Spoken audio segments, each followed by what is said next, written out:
Les étapes du vote. Le jour du vote, il faudra pour l'électeur suivre ces différentes étapes. Première étape. Les électeurs se mettent en rang munis de leur carte d'électeur. Deuxième étape. Le deuxième assesseur indique la file à suivre. Troisième étape. Une fois dans le bureau de vote, l'électeur se présente auprès du premier assesseur. Quatrième étape, l'assesseur vérifie que l'électeur est bien du bureau de vote indiqué sur sa carte d'électeur et qu'il n'a pas de traces d'encre indélébile sur les doigts. Cinquième étape, l'assesseur vérifie que le nom de l'électeur figure sur la liste électorale. Il coche le nom de ce dernier sur cette liste et dépose la carte de l'électeur sur la table.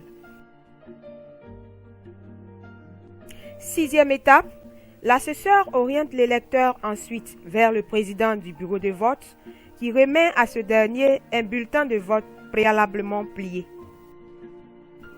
Septième étape, l'électeur s'oriente vers l'isoloir pour effectuer son choix.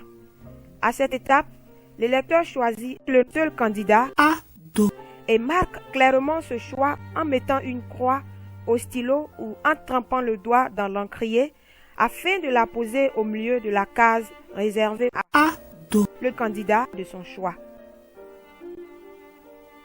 Huitième étape, l'électeur replie soigneusement le bulletin comme l'avait donné le président du bureau de vote pour éviter que des taches d'encre se posent sur d'autres candidats et rendre nul son vote.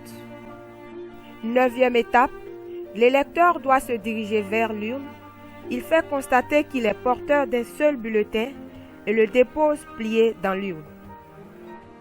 Dixième et dernière étape, l'électeur revient vers l'assesseur qui l'invite à apposer sa signature devant son nom et à tremper son index gauche dans l'encre indélébile.